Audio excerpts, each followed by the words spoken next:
5월은 가정의 달이라고 하는데요. 가정의 달을 왜 정했을까? 그 가정의 달 안에 들어가는 어린이날이 있고 또 어버이날이 있고, 그죠? 부부의 날도 생각을 해봐야 되고 또 스승의 날 생각해 봐야죠.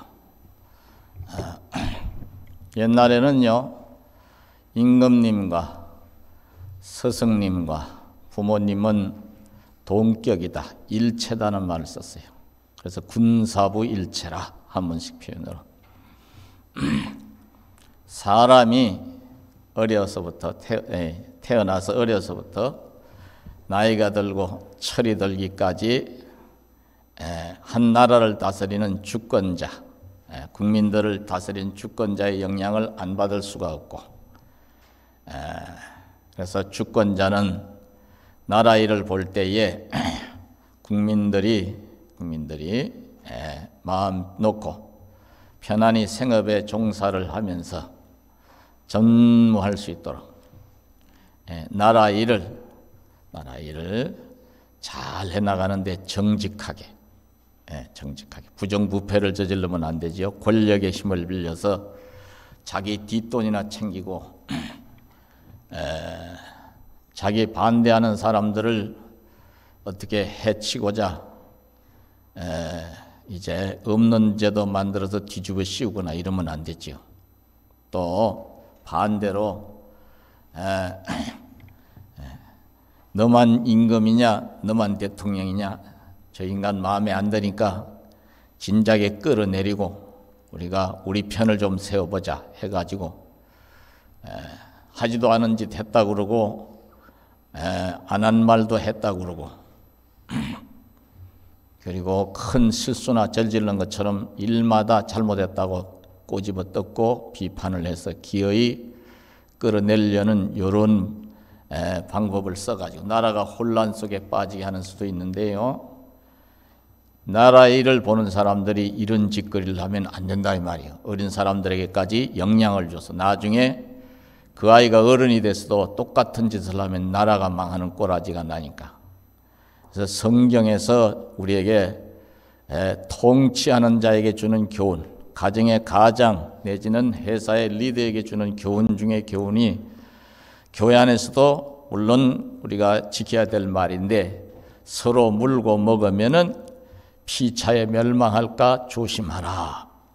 또 동시에 우리는 교회 안에서는 성령이 하나 되게 하신 것을 한번 따라서 해봐요. 심서 지키라. 그러니까 하나 되기를 심써야 되는 거예요. 하나 되기를. 예전에 이게 마음을 같이 하는 게 중요하다는 뜻으로 만드는 속담이 도둑질도 뭐가 맞아야 된다고 그래요?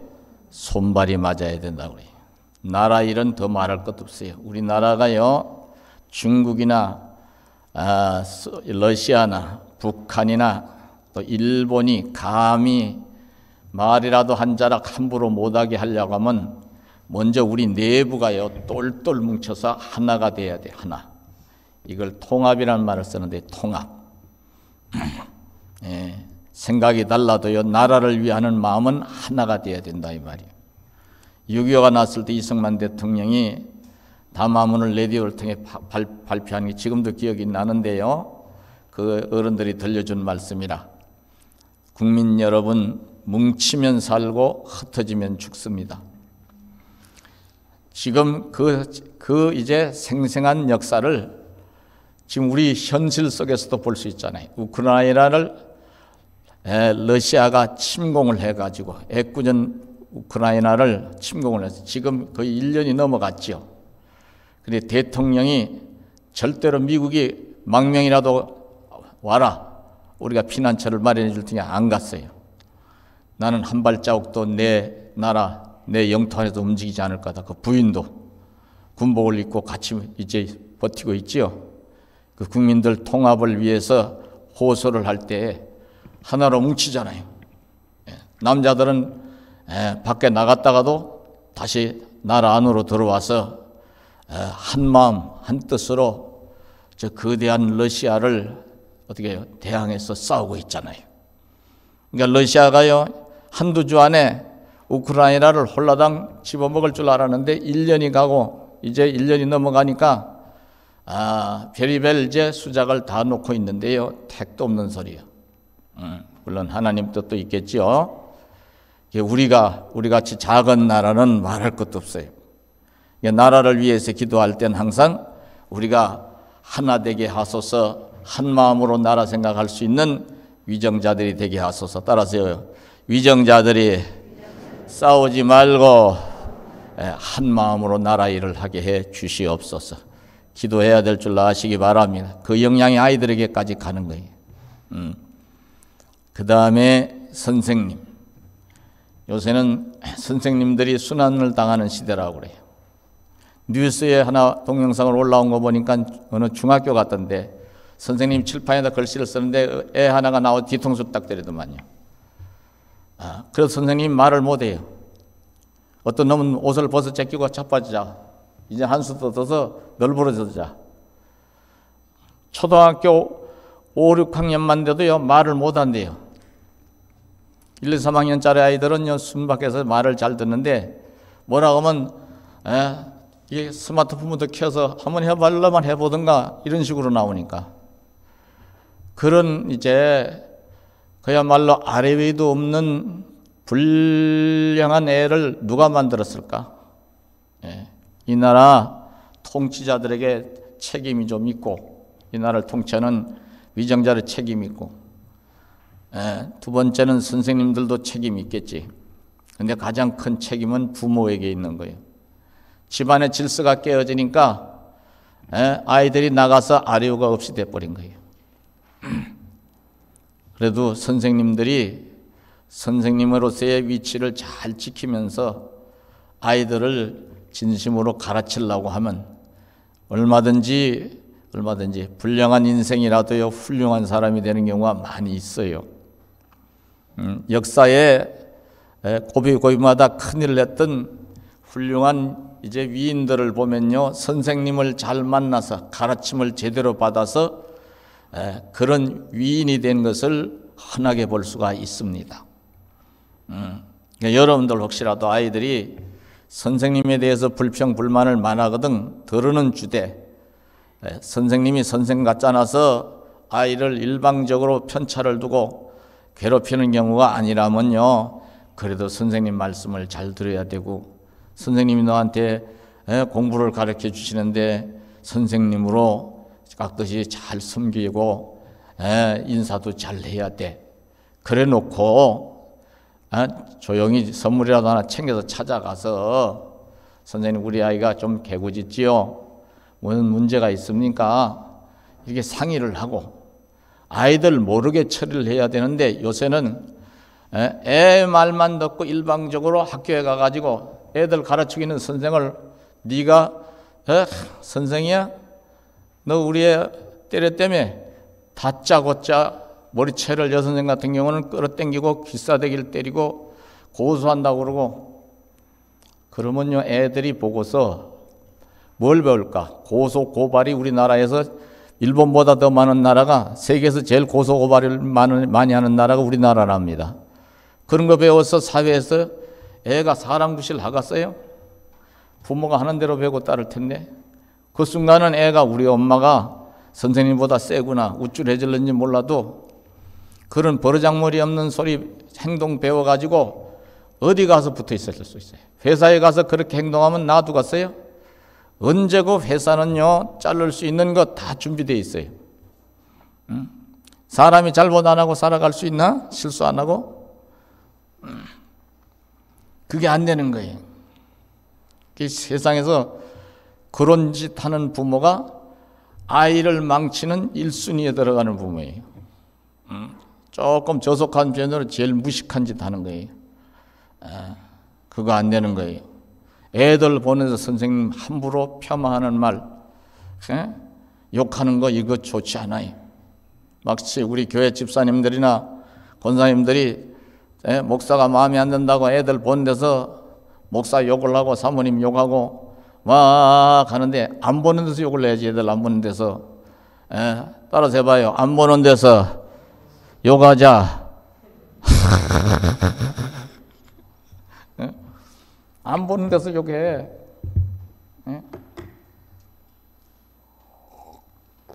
저라고 흠잡으려면 흠잡을 게 없겠어요? 우리 집사람이 한 날은요, 웃자고 하는 얘기인데, 세탁을 하려고 당신 빨을 거 없어? 괜찮아. 바지를 이렇게 썩 보더니 이게 작업복이요, 외출복이요. 하나같이 작업복 같이 돼버렸네. 옷을 왜 이렇게 입는데요? 우리 집사람 눈에는요, 내가요 아주 깔끔하지 못하고 지저분한 남자예요. 더러워서 못 살겠다 소리가 나올 정도로 지저분해요. 왜냐하면 옷을 입고 급하면 아무거나 교회 일 있으면 아무 일이나 다 하다 보니까 옷을 다 베려놔. 어떨 땐 페인트칠도 생각 없이 하다가 보니까 안 묻히면 요 정도는 안 묻게 쟤네 어디가 묻어도 묻도만 해. 그러면 또 우리 사람한테 뭐라고 할까봐 혼날까봐 얼른 신나를 꺼내가지고 막 닦고 그러기도 하는데 어떨 땐 나무. 흠 잡으려고 하면 왜 흠이 엮었어요? 어느 교회에서는요, 그런 대회가 열렸나 봐요. 목사님 흠 잡기 대회. 그랬더니 목사님 넥타이를 왜 빨간 걸 매냐? 꼭 제비 같다. 또 목사님 이렇게 보니까 머리가 까치 찝질 만큼 한 석 달 열은 안 감은 것 같다. 왜 저렇게 더럽냐? 그래서 그 다음엔 목사님 넥타이도 점잖은 거 좀 수수한 걸 입고 걸치고 이게 매고 머리도 그냥 머리 기름을 발라가지고 반질반질하게 했더니 목사님이 요새 바람났나 보다.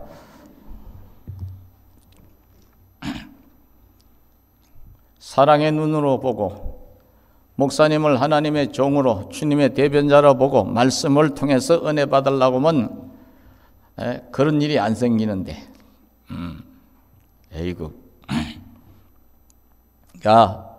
선생님 같아야 되지만 그냥 그렇지 않더라도 우리가 아이들 길러가는 데 있어서 그렇게 하면은 선생님을 애들 앞에서 함부로 얘기를 하면은 안 된다는 거예요.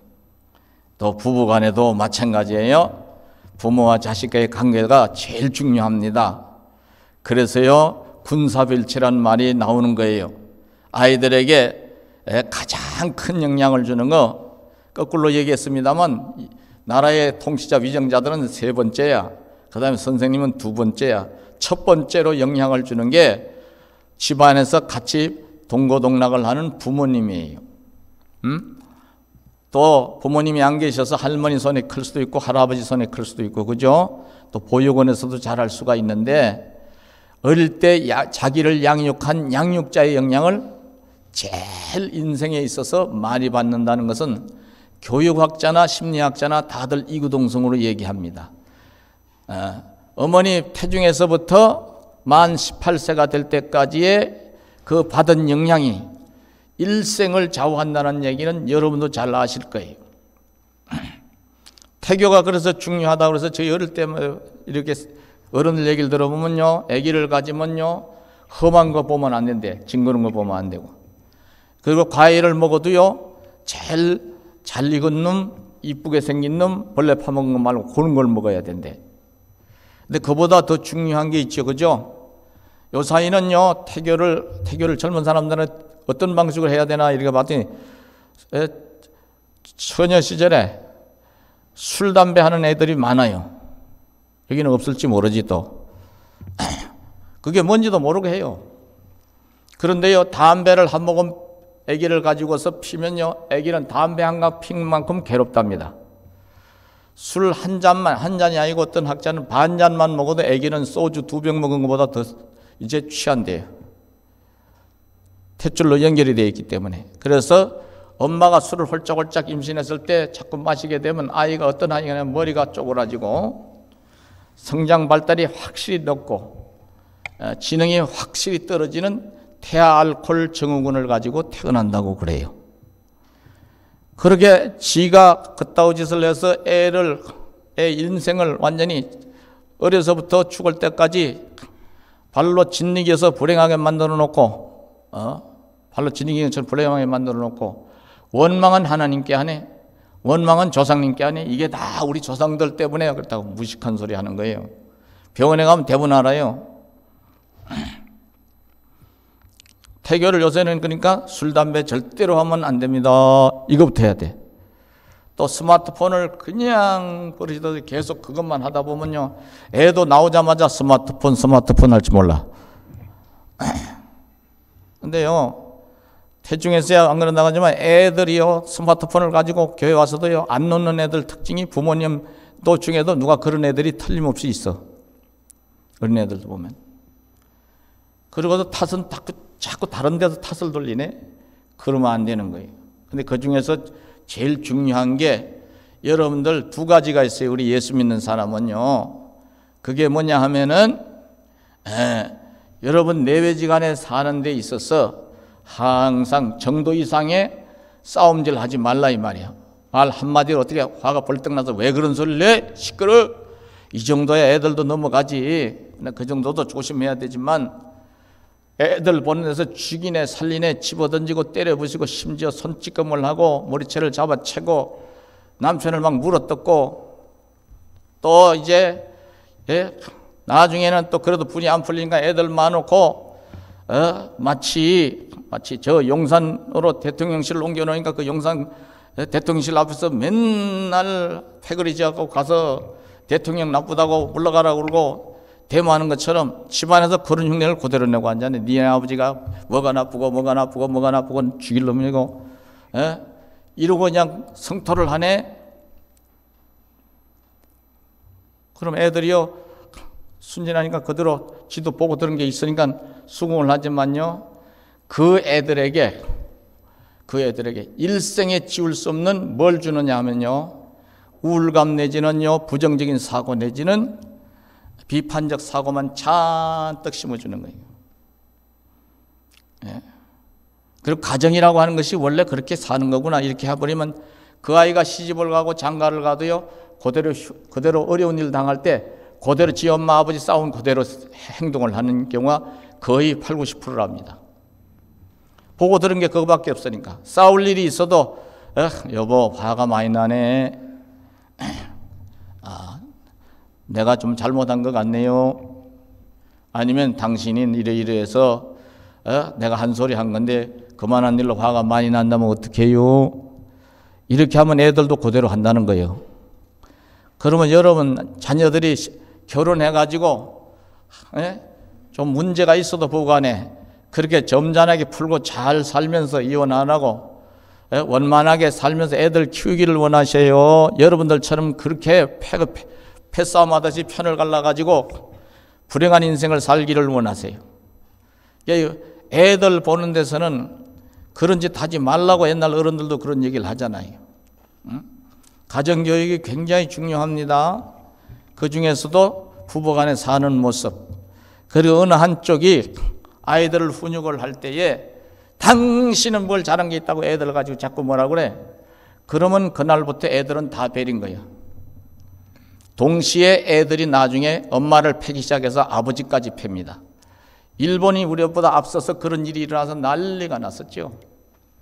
우리 대한민국 사회도요 자식이 부모 패는 경우가 많습니다. 말을 못해서 그렇지 신고들 못하고. 근데 그 주먹질 하는 것도 버르장머리거든. 그러면 그 자식을 그렇게 만들어 놓으면 그 자식이 앞으로 세상에 나가서 성공하는 인생이 되겠어요? 전과자가 되겠어요? 지 애매비도 패는 놈이 성질 난다고 누굴 안 패겠어? 힘이 부족하면 흉기 가지고 대들지. 우리 대한민국 사회 현재요 여차하면 칼을 들고 휘둘러 가지고 사람을 다치게 하거나 죽이는 일이 얼마나 많아요. 이게 어디서부터 시작됐는가? 부인할 수 없는 사실이 가정에서부터 잘못된 거예요. 여러분들 말로라도 함부로 죽인다는 말 함부로 하면 안 돼요. 그러니까 이미 그렇게 해왔는데 어떡하나요? 지금이라도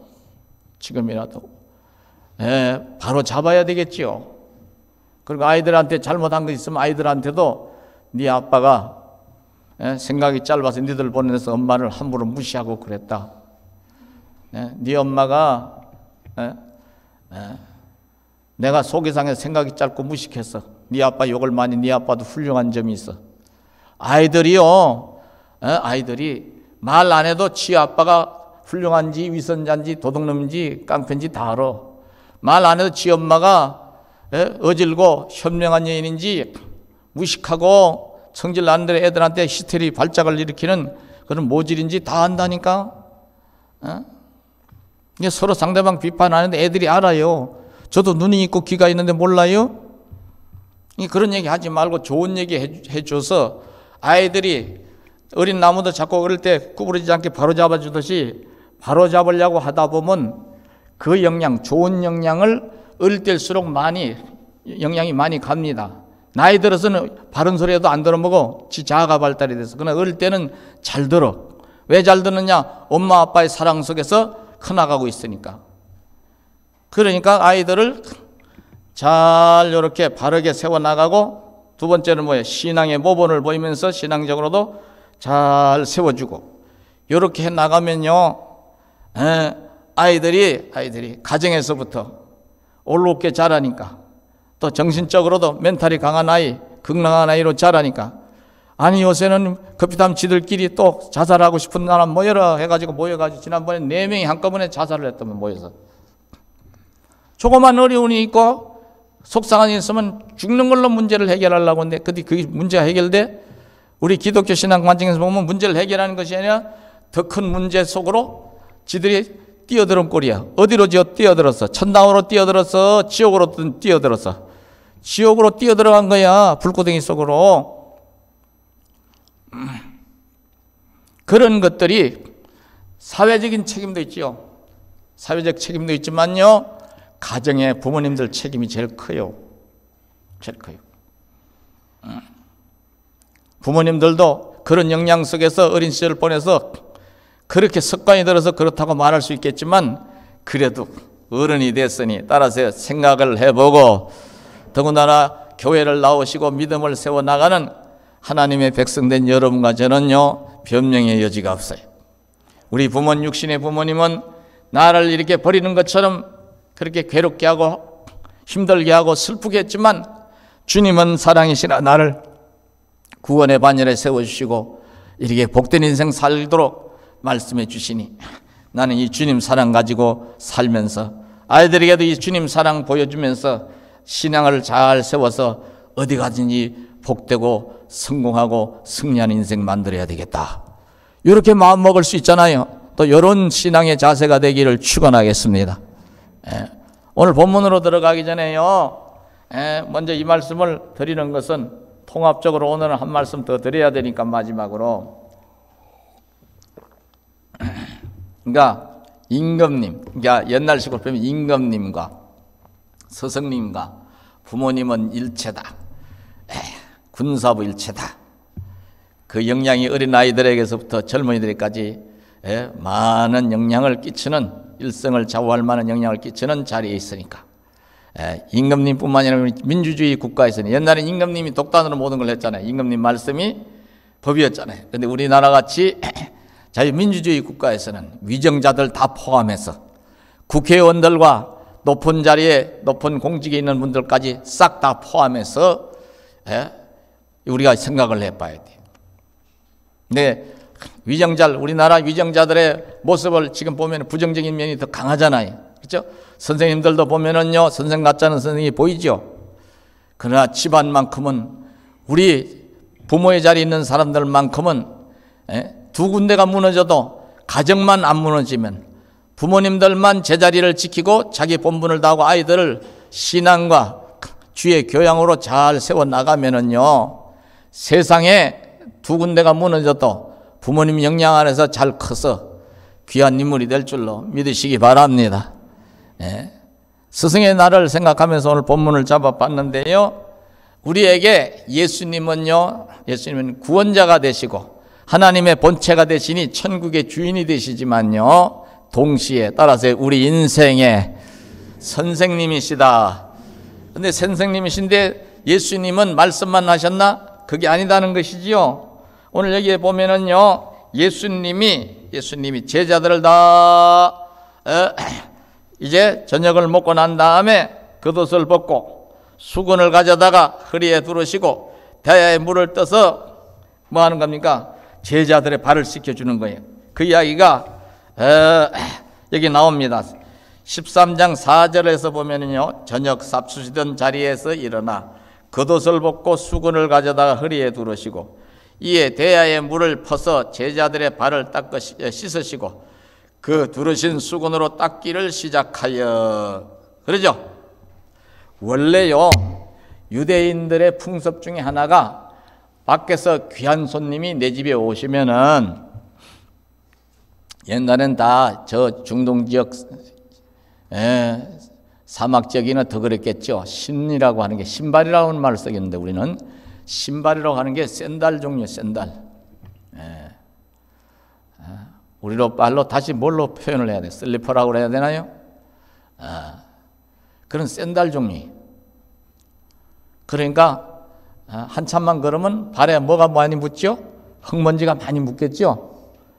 그래서 손님이 오면은 유대인들은요, 그 풍습이 뭐냐면요, 일단 자리에 앉아야 되니까 대물을 떠다가 귀한 손님일수록 발을 씻겨주고 닦아줘요.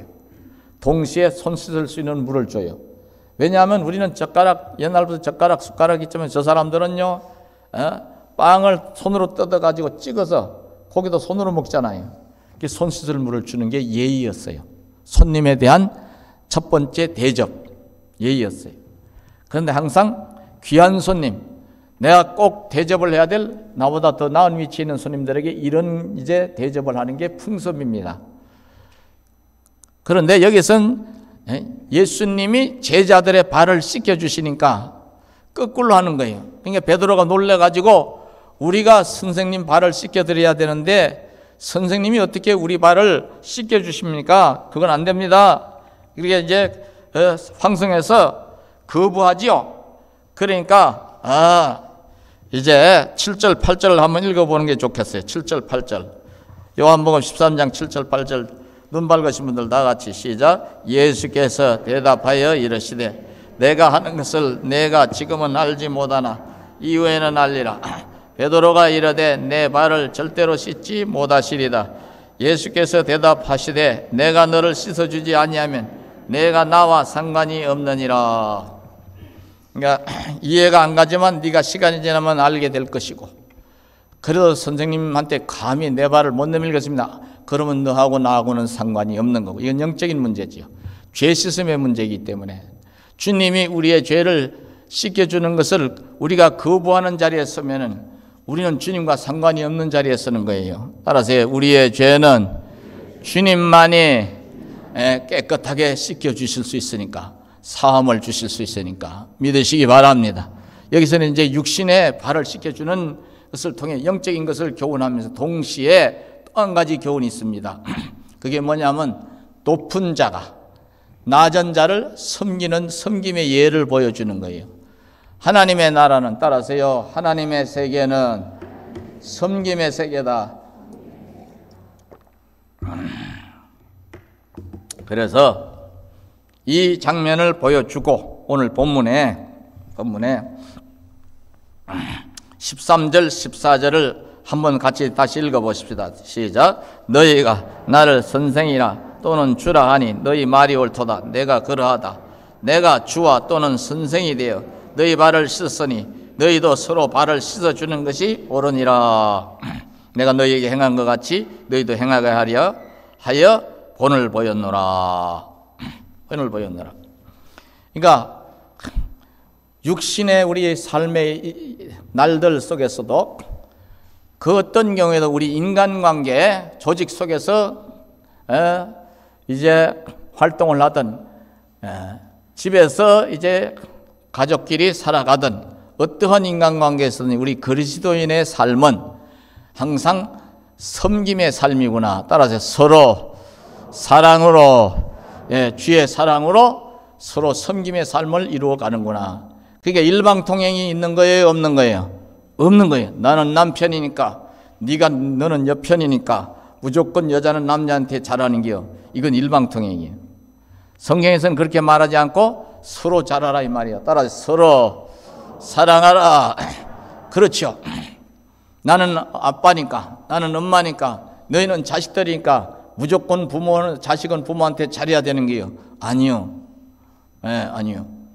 부모도 부모의 역할을 잘 해야 되는 거예요. 물론 여기 앉아 계신 우리 성도님들 다 부모 역할 잘하고 계시리라 믿습니다. 자식이 볼 땐, 눈에 볼 땐 성이 안 찰지 몰라도 자식이 태어나고 적어도 학교를 다니고 성인이 되는 과정에 있다고 하면, 또 성인이 되었다 하면 부모님이 그만큼 잘하지 않으면 그 아이들이 살아남았겠어요?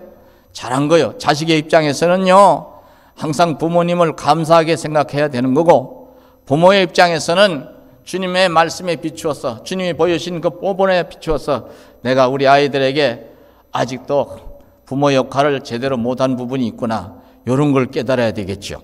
그러니까 주님이 인간관계에 있어서 가장 필요로 하는 것은 일방통행하지 말고 쌍방통행하라 이 말이요. 섬김을 받으려고만 하지 말고 섬기는 자의 자리도 서라 이 말이에요. 이제 또 잘 되어질수록, 높은 자리에 올라갈수록, 따라서요, 큰 사람이 될수록 섬김의 자세를 가지라. 주님보다 이 세상에 큰 인물이 어디 있어요? 근데 제자들의 발을 씻겨주시잖아요. 더러운 발을. 회사의 사장님이 이런 정신으로 회사를 운영하면은 그 회사의 직원들이 아마 충성도가 높아질 거예요. 어떤 조직에서든 간에 이런 자세를 가지면 갑질하는 사회라는 그런 이제 비극적 용어가 난무하지 않겠죠. 근데 중국 사람들도 보니까 조금 잘 되었지만요, 그렇게 큰 소리 치는 게 있더만. 우리 한국에서 배워갔나 저 사람들도 한 생각이 들어. 이런 얘기해서 죄송하지만 형제 간에도 그러고 이웃 간에도 그러고 그래봤자 사람끼리 비교해서 조금 더 나을 수도 있는 부분, 그걸 가지고 이걸 도토리 키재기라고 그래요. 옛날 어른들은 별것도 아닌 걸 가지고 조금 더 나은 걸 가지고 글자 한자 더 배운 걸 가지고 돈 몇 푼 더 있는 거 가지고 지가 조금 얼굴이 낫다고 사람들이 하니까 그거를 가지고서 갑질하려고 하니 옛날 어른들 말 유세를 떨라고 한단 말이에요. 그리스도인들이 그런 자세를 가지고 신앙생활 하려고 하면 하나님하고 상관없는 인생으로 사는 거예요. 무슨 말인가 이해갔어요? 만약에 사람을 우리가 무시하면은요, 그거는 사람을 무시하는 죄로 하나님이 보시지 않고, 따라서요, 창조주 하나님을 무시하는 것이다. 인간을 멸시하는 이를 지으신 창조주를 멸시하는 거라고 그랬어요. 저는 무시를 많이 당해봐서요, 그 무시에 당하는 아픔이 얼마나 큰지 알아요. 참 기가 막히지요. 기가 막혀. 옛날에는 왼손을 주로 쓰기만 해도요, 왼손잡이만 돼도 무시당했어요. 병신이라고 해서 대놓고 그러더라고. 15살 땐가 14살 땐가 마누는 14살 때 하도 일하러 안 간다고 우리 아버님 난리를 쳐서 이웃집 아저씨한테 부탁을 해서 유류공장에 취직을 했는데, 그때는 통행금지가 4시에 있었어요. 4시까지 통행금지, 밤 12시부터. 근데 시계도 집에 하나도 없는데 언젠가도 말씀드렸죠. 근데 공장에서 하도 무섭게 하고 두들겨 패니까요, 자동으로 그 시간이 되면 깨집디다. 그리고 절간에서 스님들이 지금도 고마운 게 하나 있어요. 4시만 되면요, 궁 하고 범종을 때려. 범종 친 소리가 한참 있다 궁, 그 다음에 땡땡땡 소리가 나. 작은 종 때리는 거예요. 그리고 그 다음에는 목탁 소리가 딱딱딱딱딱딱 나. 절이 2개가 있었어요, 제 동네에. 첫 번에 나는 소리는 4시라는 거예요. 4시. 근데 그러면 정신이 번쩍 들어요. 다 주무시지, 엄마 아빠는, 어머니 아버지는, 동생들 다 자고. 조용히 문 열고 나와서 한 방에 다 못 사는 집이라 뭐 달동네 솥단지 안에 겨울이 제일 힘들어요.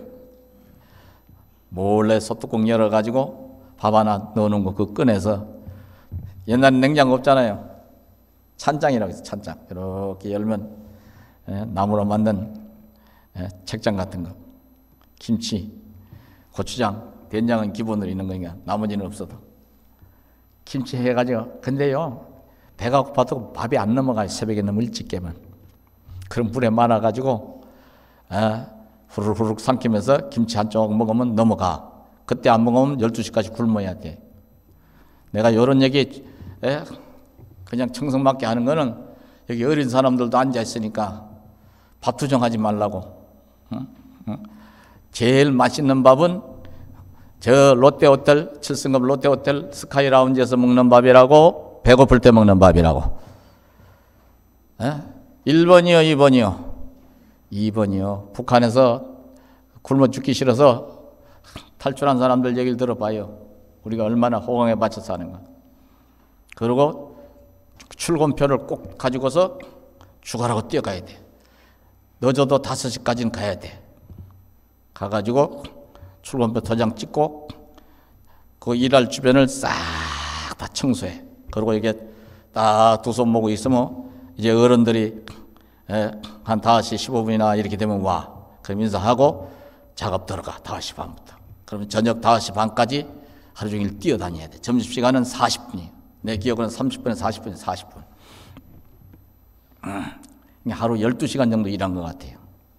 그런데 뭐 그런 거 일하는 거 어른들하고 같이 일하니까 조그만 애들로는 견속공이라고 했어요. 미성년자는.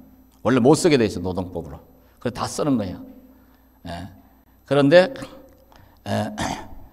그렇게 일을 하는데 처음에 들어간 게 잘 모르고 저는 오른손 왼손을 다 쓰는데 왼손으로 이게 기계 같은 거 무슨 연장 같은 거 빗자루 같은 거 왼손으로 하는데 왼손으로 이렇게 물건을 담으니까 대놓고 뒤에 그 지역 이렇게 지역에 이렇게 담당하는 이게 일본식 배우는 오야봉이 있어요. 그 어른이 보더니 얘는 병신이 왔네 이거. 그 소리에 제가 얼어붙었어요. 지금도 그 기억이 나는 거 보면 그 충격이 굉장히 컸던 것 같아요. 병신이야 이거. 근데 80원씩 준다고 그러는데 하루 일당이 80원인데 한 달에 2,400원인데 보름에 한 번씩 이제 봉급을 나눠서 줘요. 간조라고 그랬어요. 일본 말로. 그러니까요. 저 병신이네 저거. 하루 70원 줘도 저거 70원만 줘도 되겠네 저거. 70원도 아까워 저거. 그러니까요. 어른이 그런 소리를 하니까 집에서도 우리 아버지 기분만 나빠도 얻어맞던 사람이나 손이 떨려서 못하는 거야. 그러니까 어른이 또 그 감독한 어른이 보고 뭐라고 그랬어. 거봐 저거 병신이야.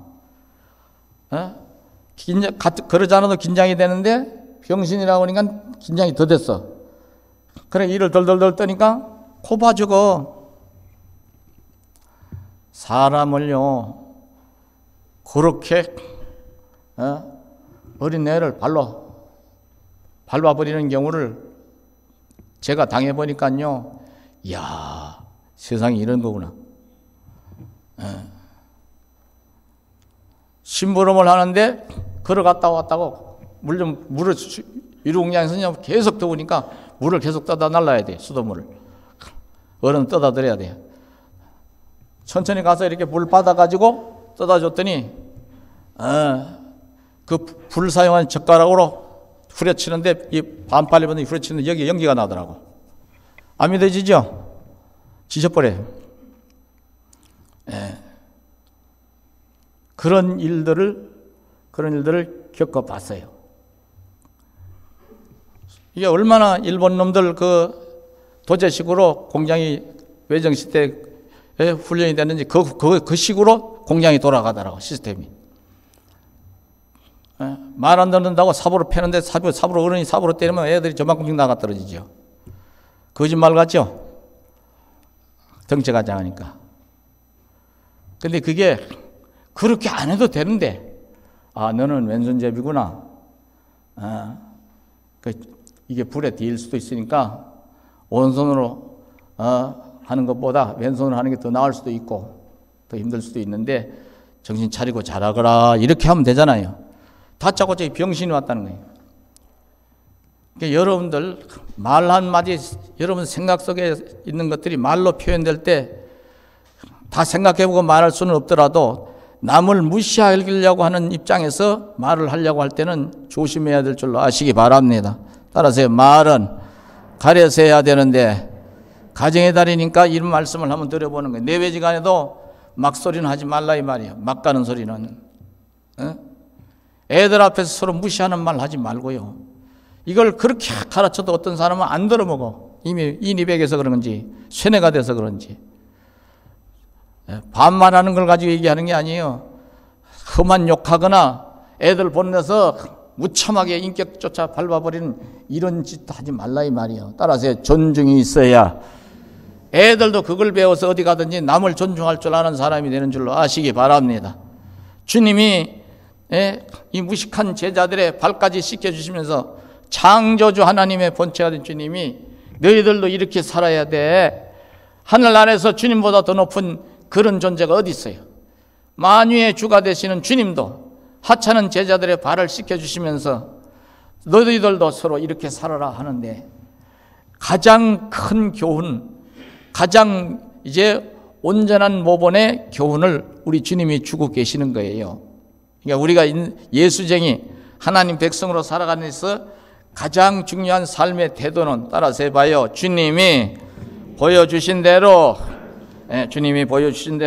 어떻게 하는 거예요? 섬기는 자의 삶이다 이 말이에요. 그래서 내가 너희에게 행한 것 같이 너희도 행하게 하여 본을 보였노라. 내가 진실로 너희에게 이르노니 종이 주인보다 크지 못하고 보냄을 받은 자가 보낸 자보다 크지 못하니 너희가 이것을 알고 행하면 따라서 해봐요. 복이 있으리라. 복이 있으리라. 그게 이렇게 살라고 하는 것은 우리가 힘들게 살라고 하는 거예요? 복 있는 인생이 되게 하시려고 하는 거예요? 그렇지요. 그래서 빌립보서 2장 5절로 11절 늘 제가 암송하는 내용인데요.